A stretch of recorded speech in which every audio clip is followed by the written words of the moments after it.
Brother Nashi, I have a story that I want to share with you. This story of mine, it is not only my story, but it is the history of our entire family.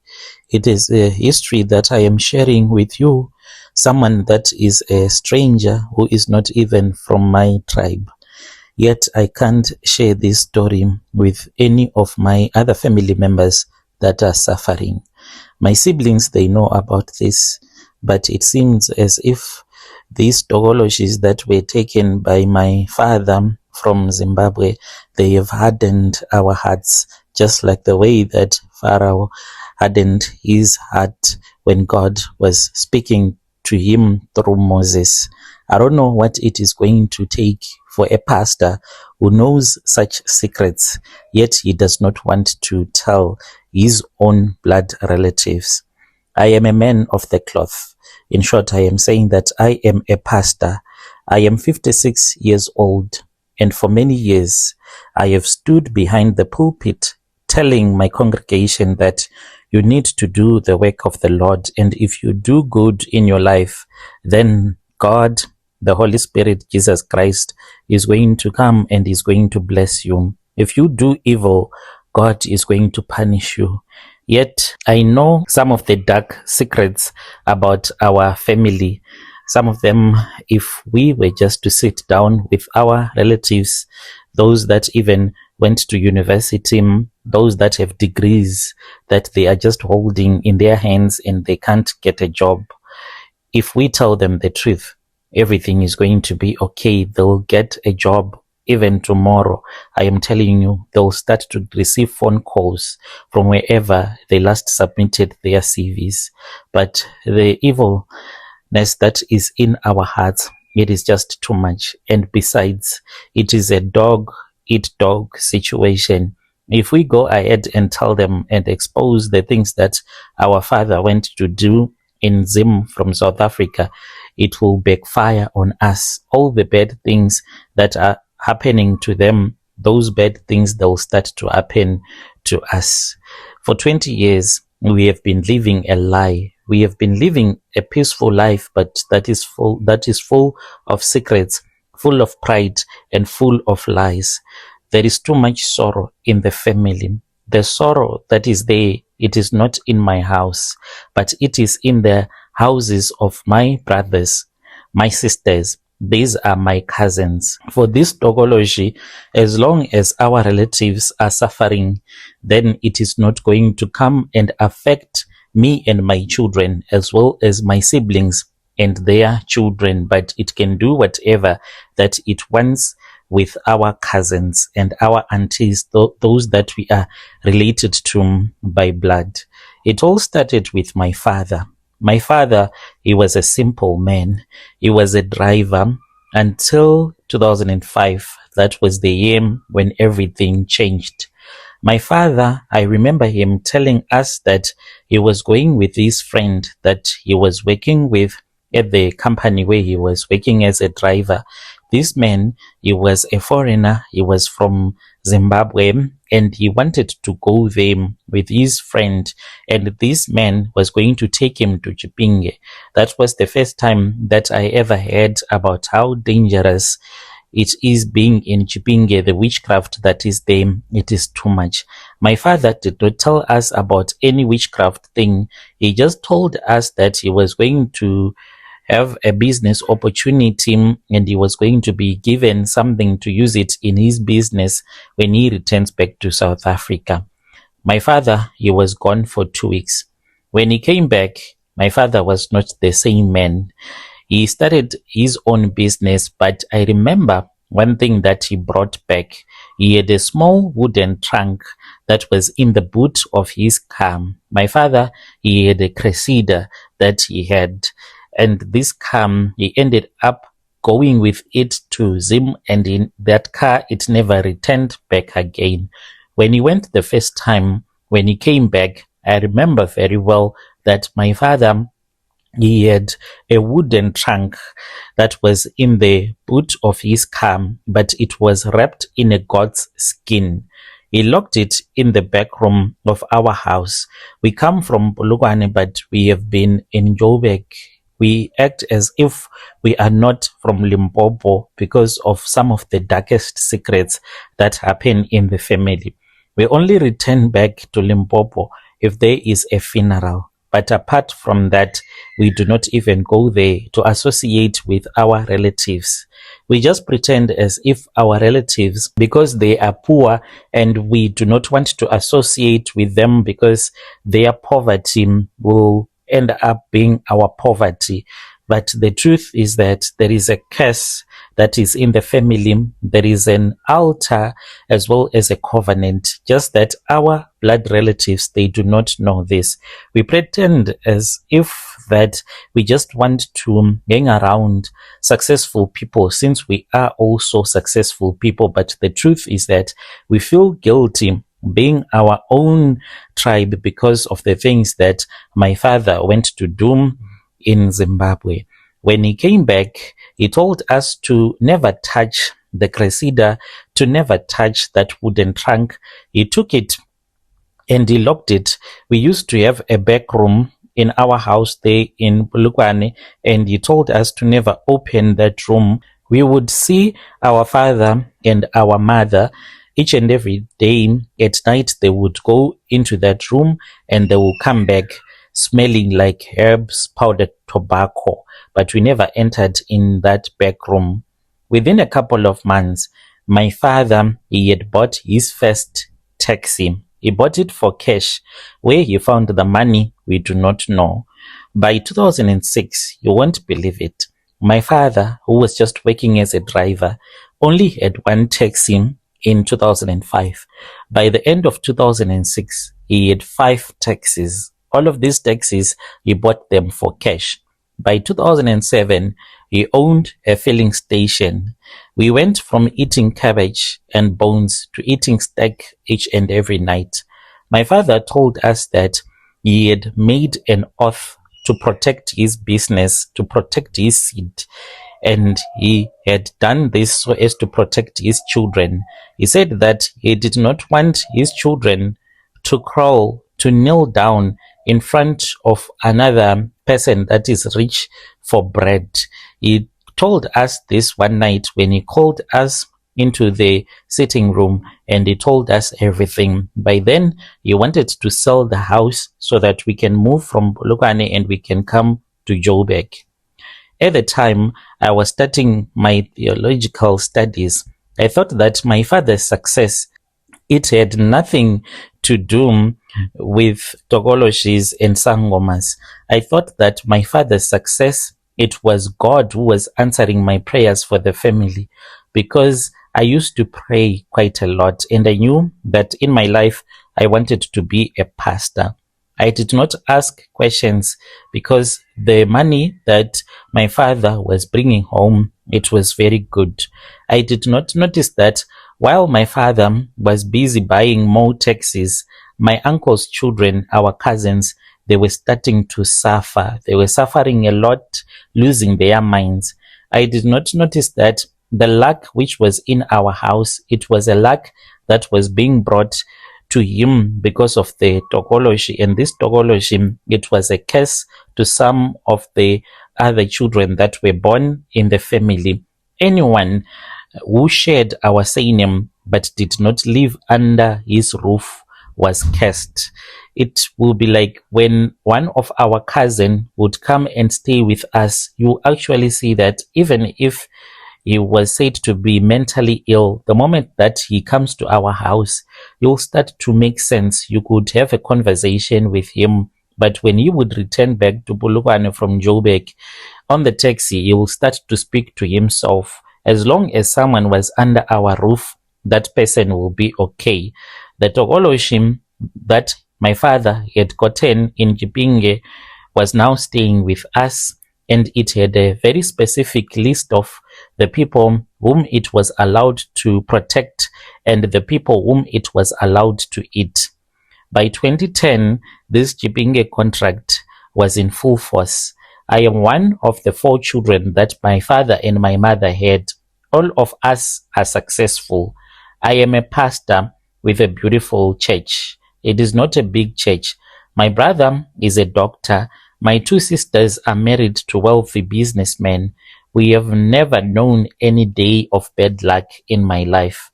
When we want something, it happens. Our children, they are healthy. Our marriages, they are stable. And our bank accounts are always full. We have been living, sorry for the big English words, we have been living in a prosperity bubble. But outside that bubble, our family tree, it is rotting. Our other family members, they are suffering with so much evilness, and they are tormented by the spirit of poverty. Since 2005, I have been to 10 funerals in our family, and not one of them was from my father's house. It started with my cousin. He was only 25. He was a brilliant engineer starting his career. He died in a freak accident. He was using his boss's car, and when he was driving, that was when the wheel fell off, and then he had a terrible accident. And the people in the family, they said that the boss, because he was not a white man, he had done some rituals to grow his company, because he was starting to do some tenders to build the roads. And they said it is because of that.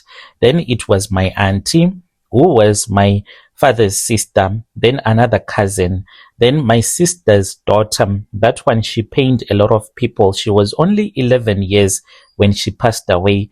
My sister's daughter is not like my sister from the same family. She was a cousin sister from my father's brother, the youngest one in the family. She died of shortness of breath. She had a sudden fever, and then it was said that she had hypertension. A girl of only 11 years, how can she have stress? What was she stressing about? Because she was too young to be stressing about the world. 10 relatives, Brother Nashim, 10 graves since my father went to Jipinge. I started to see a pattern. Every time when my father will buy a new taxi or open a new business, someone in the extended family would fall ill, lose their mind, or die. It was as if my father was trading the lives of his blood relatives. The Tokoloshe was guarding my father's direct bloodline, his children only. We were the ones that were supposed to be protected, but the rest of the family, it was a form of payment. I remember my father sitting at a funeral of his nephew. My father bought this very expensive gold watch. I went with him to the mall and he bought that watch. Whilst we were going to the funeral, he first stopped by this other jeweler, and then we bought the gold watch. And it was as if he did not care that we were going to the funeral. The worst part was that it is not about the people that were dying. It is the part where even those that are alive, they even wish to die because of the way that they are followed by poverty. When I think about the way that my relatives are suffering, there is no shortage of jobs in South Africa, but there are a lot of people that have been told that they will never work in their entire lives. You go to school, you go to university, you are intelligent, you have a degree, then how come you can't find work? I have cousins who are 40 years old, highly educated with master's degrees and diplomas, but they are sitting somewhere there in the village drinking home brew. They have applied for hundreds of jobs, did not even get an interview. One of my cousin, a qualified lawyer, she spends her days washing clothes for the white people. They can't get a job. There is this spiritual iron curtain which my father dropped in front of his brother's children so that they will never succeed in life. And as for me and my siblings, a red carpet was rolled in front of us so that we can be successful in life. The women in our extended family are the most cursed. They are beautiful, they are smart, but they can't stay with a man. Some of them, they have told me in confidence, my cousin sisters, since I am a pastor. A sister of mine can come to me and say, "Cousin, I have these visitors that are visiting me at night. They are trying to tell me that they have spiritual husbands that come to them in their dreams, leaving them tired and disgusted to be with men in the morning. These spirits, they chase away any good man who tries to lobola them. They are 40 years single, and my sisters, they are just suffering, these cousin sisters of mine. But when I look at my own sisters, we celebrated them with big weddings. They are not even as smart as some of my cousin sisters are, but they are happily married. This Tokoloshes, it is the one that is sleeping with my cousin sisters. It stole the marital luck, the career luck from my cousins and gave it to us. We are living on stolen light. I see my cousins coming to my church.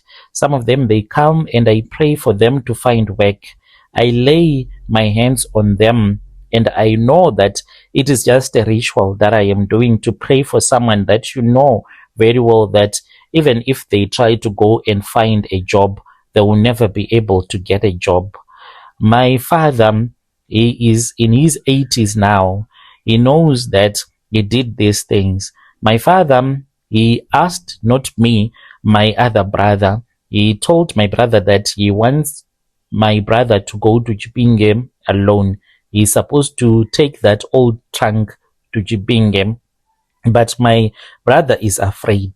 He's saying, "I do not want to go to Zim. Why would I want to leave South Africa and go to Zim?" Me, as someone that is spiritual, I understand everything. If we do not do the things that my father has told my brother to do, things will go so bad. I once spoke with my father when he got really sick, and I said, "Is it possible that I can take these things and destroy them?" My father laughed at me and he said, "No, you can't do that, because this Tokoloshe that he went to take in Zim, it is like a pit bull that protect us. And if I try to hurt it, it is going to snap and bite the owner. And we are not supposed to break this. Otherwise, if we tell the whole family, it is going to destroy everything that my father has built." He said that if you do that, you are all going to suffer. Even my brother, he is going to lose his doctor's license. He never told us the reason as to why this brother of mine that is supposed to go to Zim to renew this covenant, because the man that assisted my father is already dead. Because when my father went there, he was quite old, in his 90s. So my father said that that old man died a very long time ago, and he always wanted to go and renew the covenant, but he just felt lazy since everything is going very well. But now that he is in his 80s, he wants us to renew this covenant, but he did not choose me. He chose my brother, the doctor. We were told that if we do not do this, if our brother does not go to Zim, my sister's husbands will leave them. We will lose everything, the cars, the good luck. We will become the educated but broke one, because we won't have any pitbull that will be protecting us. Whatever that is blocking our cousins will vanish. They can get the jobs. The spiritual husband will leave them. The family will start to live a nice life. I am standing right here and I am asking myself, what do we do if my brother refuses? If it happens that we wake up and then we are told that my father is no longer breathing, with the way that things are right now, my brother, the doctor, I don't know what kind of a spirit has gotten into him. Whenever you speak with him about this issue, he becomes very violent. He can even chase you out of his house. And he is the only one, the only man that can help us. If he does not help us by going to renew this covenant, all of us are going to suffer. He's saying he will never suffer because he has a salary and he's working as a doctor. How do I inform him that the things of the spirit, they are not to be joked around with? I would be grateful if you tell me. I will be in the comment section. Dear listeners, right, there was a message that was sent to us by the pastor right there. Your strange things indeed they do happen in this world. He's saying that a lot of people, they are supposed to be working, but they are blocked. There are curses that you will never work in your entire life. Strange things they do happen in this world. Let us meet again in the following episode.